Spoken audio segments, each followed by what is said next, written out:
아멘. 오늘 하나님께서 우리에게 주신 말씀은 창세기 29장 31절에서 35절 말씀입니다. 구약성경 42쪽에 있죠. 창세기 29장 31절에서 35절입니다.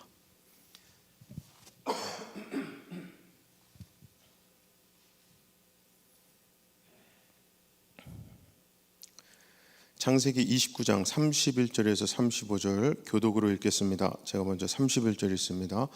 여호와께서 레아가 사랑받지 못함을 보시고 그의 태를 여셨으나 라헬은 자녀가 없었더라.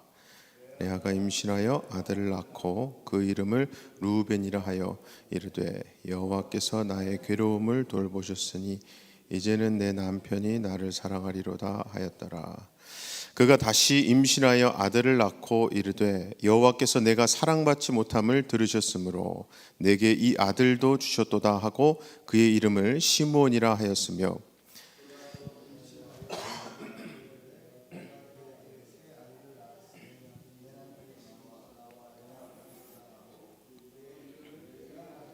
다 같이 그가 또 임신하여 아들을 낳고 이르되 내가 이제는 여호와를 찬송하리로다 하고 이로 말미암아 그가 그의 이름을 유다라 하였고 그의 출산이 멈추었더라. 아멘. 오늘 본문 31절 말씀을 개역 한글 성경으로 옛날 성경으로 보면 여호와께서 레아에게 총이 없음을 보시고 그의 태를 여셨으나 라헬은 무자하였더라 라고 되어 있는데요, 여기서 총이 없음을 보시고에서 총은 한자로 사랑할 총입니다. 이게 흔히 말하는 사랑과는 다른 것은 윗사람이나 신에게서 받는 사랑을 표현할 때 쓰는 한자거든요. 그래서 은총, 총애 이런 단어들의 총을 쓰는 거죠. 저는 그래서 이 구절만큼은 개역 한글 성경이 번역한 총이 없음이 더 마음에 와닿았는데요, 본문 말씀에서는 남편 야곱의 사랑이 없음을 의미하지만 이게 결국 하나님의 은총, 하나님의 사랑과 연결되는 말씀이구나라는 것을 이 총이라는 한 글자를 통해서 우리가 눈치챌 수 있기 때문입니다. 그래서 저는 오늘 말씀 제목도 총이 없음을 보시고 라고 해봤는데요, 자, 오늘 말씀에서 여호와께서 레아가 사랑받지 못함을 보시고 라고 할 때 레아가 누구로부터 사랑을 받지 못하는 것입니까? 남편 야곱에게서 사랑을 받지 못하는 것이죠. 얼마나 사랑을 받지 못했는가를 살펴보면 성경의 이 총이 없음이라는 말이 실감이 나는데요, 일단 야곱이 처음부터 사랑한 사람이 레아 동생 라헬이었고요, 어쨌든 지금은 레아도 분명히 야곱의 아내임에도 불구하고 야곱은 계속해서 라헬만 사랑하는 겁니다. 그럼 도대체 어떻게 야곱이 사랑하지 않는 레아까지 그의 아내가 되었는가? 한마디로 외삼촌 라반이 야곱을 속인 거죠. 야곱이 라헬을 사랑하는 것을 보고 라반은 그것을 이용해서 자기 이익을 챙기려고 한 겁니다. 그런데 여기서 남을 속여서 자기 이익을 챙긴다, 어디서 많이 듣거나 보시지 않았어요? 이게 누구랑 참 닮아 있는 모습이에요. 바로 야곱 자신의 모습입니다. 야곱이야말로 자기 형 에서가 사냥에서 돌아와서 배가 고파 헐떡거리는 그 간절함을 빌미로 팥죽 한 그릇에 장자권을 가로챈 그런 야곱 아닙니까? 그러한 야곱에 비하면 라반은 오히려 양반이에요. 점잖은 편입니다. 단지 7년 더 봉사하게 하도록 하기 위해서 속인 거고요, 라헬을 결국 야곱에게 주지 않습니까? 그러고 보면 야곱이 더 교활한 속임꾼 맞는 것 같아요. 자, 어쨌든 야곱은 자기가 그렇게 사랑하는 라헬이랑 결혼한 줄 알고 신혼 첫날 밤을 보내고 아침에 눈을 떠보니까 라헬이 있어야 할 자리에 레아가 있는 거예요. 레아가. 우리가 상황만 놓고 보면 어떻게 이런 일이 있을 수가 있지 의아할 수 있지만 유대인들의 당시 혼인잔치 문화가 그렇습니다. 일단 혼인잔치에는 술이 있고요. 또 밤에 이루어지니까 사람을 분간 못할 수 있거든요. 그래서 야곱은 당연히 라헬인 줄 알고 지냈지만 레아인 것을 알고 왜 나를 속였느냐고 따지니까 삼촌 라반이 뭐라고 합니까? 우리 풍습에는 동생이 언니보다 먼저 시집가는 일이 없다라고 해버리는 거죠. 그러면서 7일 일주일 신혼 기간이 지나면 라헬을 줄 테니까 그 대신 7년 더 봉사하라고 합니다.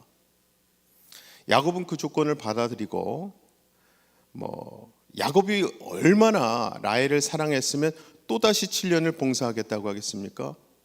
너무 사랑해서 7년을 기다리며 일했는데 결혼하고 나서 7년 더 봉사하는 거까짓 거 하겠다는 거예요.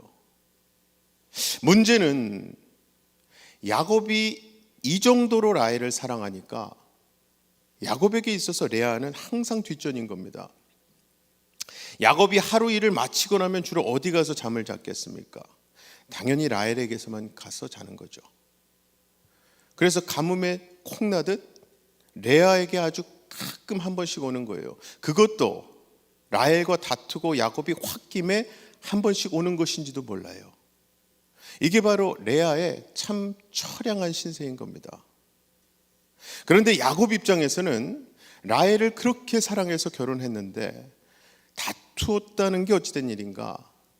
창세기 30장 1, 2절에 보면은 이런 말씀이 있어요. 라헬이 자기가 야곱에게서 아들을 낳지 못함을 보고 그의 언니를 시기하여 야곱에게 이르되 내게 자식을 낳게 하라. 그렇지 아니하면 내가 죽겠노라. 야곱이 라헬에게 성을 내어 이르되 그대를 임신하지 못하게 하신 이는 하나님이시니 내가 하나님을 대신하겠느냐. 전형적인 부부싸움 분위기예요. 즉 라헬이 자기는 자식이 없으니까 언니 레아를 질투해서 야곱에게 나도 자식을 낳게 하라. 그렇지 않으면 죽겠다 하는 거고요. 라헬이 이 말을 할 때 남편 야곱에게 어떤 말투로 했겠습니까? 점잖고 스윗하게 했을까요? 절대 아니겠죠. 바가지 박박 긁는 말투로 했을 거라고요. 그렇게 내가 죽겠다고 하는 정도로 하니까 야곱도 화가 나는 거예요. 그러니 당연히 싸움이 나죠. 그래서 그러한 맥락에서 오늘 본문 31절에서 여호와께서 레아가 사랑받지 못함을 보시고 그의 태를 여셨으나 라헬은 자녀가 없었더라 라고 말씀한 거예요. 즉 하나님께서 레아가 이 정도로 총이 없고 사랑을 못 받는 것을 보신 거죠. 그래서 하나님은 그런 레아를 통해서 하나님의 역사를 이루어 가시기 원합니다. 레아를 긍휼하게 여기신 거예요. 그리고 그의 태를 여셨죠. 이때 레아가 얼마나 야곱 남편이 자기 자신을 사랑해 주기를 원했으면은 장남을 낳고서 뭐라고 하는지 32절을 보시면요. 레아가 임신하여 아들을 낳고 그 이름을 르우벤이라 하여 이르되 여호와께서 나의 괴로움을 돌보셨으니 이제는 내 남편이 나를 사랑하리로다 하였더라. 여기서 이제는 내 남편이 나를 사랑하리로다 얼마나 절실합니까? 그렇죠?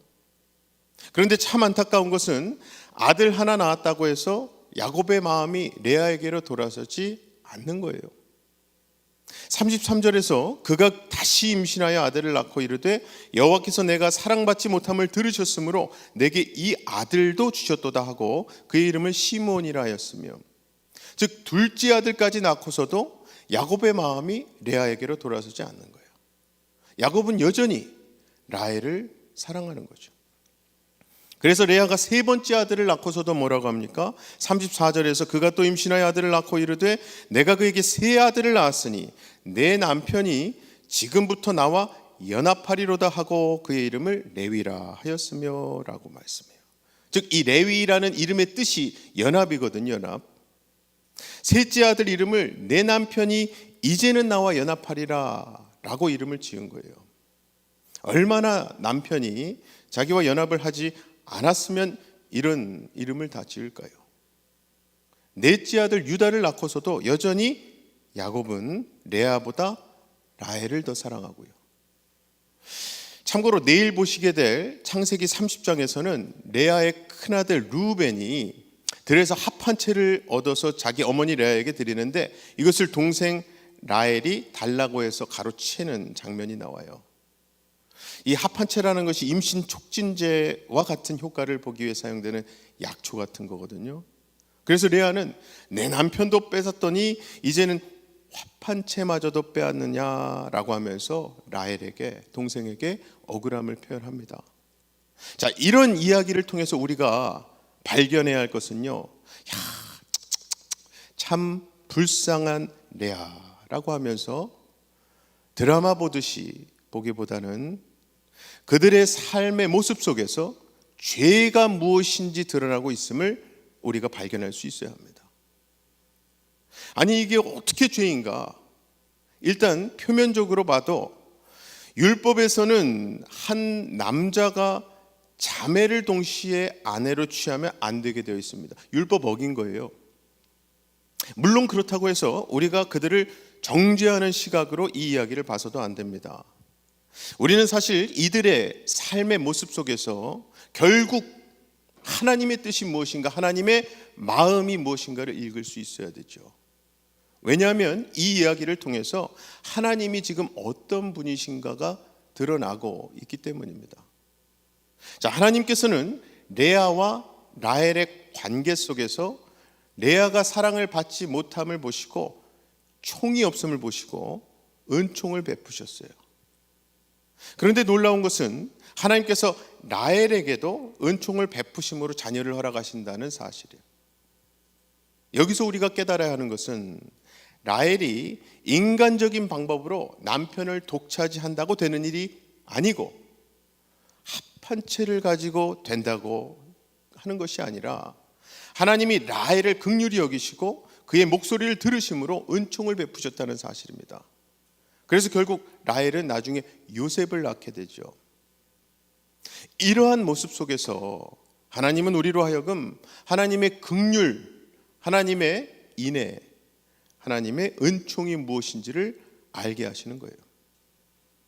고로 세상 사람들이 말하는 팔자가 사납다느니 운명이 어떻다느니 하는 것들이 우리에게는 해당 사항이 안 되는 겁니다. 고린도전서 1장 27에서 29절 말씀, 그러나 하나님께서 세상에 미련한 것들을 택하사 지혜 있는 자들을 부끄럽게 하려 하시고 세상에 약한 것들을 택하사 강한 것들을 부끄럽게 하려 하시며 하나님께서 세상에 천한 것들과 멸시받는 것들과 없는 것들을 택하사 있는 것들을 폐하려 하시나니 이는 아무 육체도 하나님 앞에서 자랑하지 못하게 하려 하심이라 말씀했어요. 정말 세상은 지금도 미련한 자들, 천한 사람들, 멸시받고 없는 사람들을 불행하다고 합니다. 하지만 하나님 앞에서는 그런 불쌍한 사람들이 불쌍한 게 아닌 거예요. 왜냐하면 하나님은요, 세상에 쓸데없는 것으로 자랑 삼는 자들을 부끄럽게 하시는 분이기 때문에 그렇죠.